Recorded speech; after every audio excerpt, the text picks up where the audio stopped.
بسم الله والصلاة والسلام على رسول الله وعلى آله وصحبه ومن والاه. السلام عليكم. إذا نواصل سلسلة حلقات ودروس حلول مشاكل الويندوز، وهذه المرة مع واحد من المشاكل الشائعة جدا في الويندوز، وهو مشكل اختفاء مصغرات الصور والفيديوهات. فبدل أن تجد صورة مصغرة من الصورة الأصلية أو الفيديو، تجد أيقونة على هذا الشكل في الويندوز 8 والويندوز 8.1، وفي باقي نسخ الويندوز مثل الويندوز 7 تجد أيقونات على هذا الشكل الذي تلاحظونه معي الآن، وبالتالي لا يمكنك معرفة محتوى الصورة إلا بعد فتحها. نفس الشيء مع الفيديوهات، فبدل أن تظهر لك صورة مصغرة من الفيديو تظهر لك أيقونة مشغل الفيديو الافتراضي الذي تشغله في حالة برنامج VLC.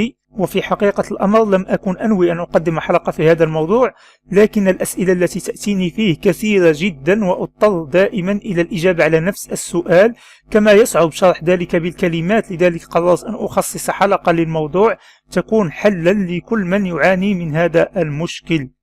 إذا فقط تابع معي الخطوات البسيطة، وأيا كانت لغة نظامك سواء الفرنسية أو الإنجليزية ستجد إن شاء الله الحل. إذا كل ما عليك فعله هو الذهاب إلى كمبيوتر أو ديسك بي سي أو أورديناتور أو بوست ترافاي، أيا كان المصطلح، نعرف أن المصطلحات كثيرة.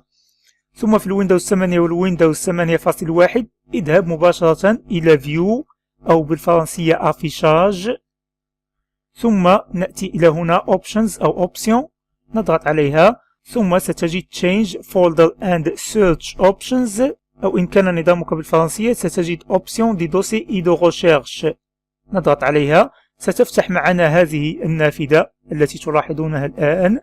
أما إن كنت تشتغل على باقي نسخ الويندوز مثل الويندوز 7، فبمجرد أن تفتح هذه النافذة ستجد عندك هنا كلمة Organize أو Organize، وبالضغط عليها اختر العبارة التي اخترناها الآن، Option دي دوسي إي دو ريشيرش إن كان نظامك بالفرنسية، أو Change Folder and Search Options، هذا الخيار مرة أخرى.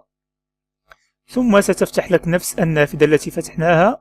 نذهب بعدها إلى View أو أفيشاج أيا كانت اللغة، ثم ستجد عندك هذا الخيار مؤشر عليه، هذه الخانة مملوءة، Always Show Icons Never Thumbnails، Afficher l'icône des fichiers sur les miniatures، قم بإزالة التأشير من أمامها، أفرغ الخانة، ثم فقط اضغط على Apply أو Appliquer ثم OK، ثم نغلق.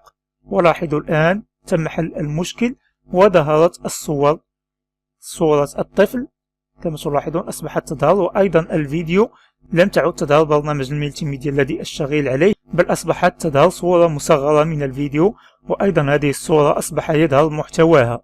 وبهذا تكون قد حللت المشكل. وللمزيد من حلقات الويندوز تفضل بزيارة قسم ويندوز وباقي أقسام الويندوز للمزيد من الحلقات المتميزة، وأيضا مجموعة من الحلقات الحصرية.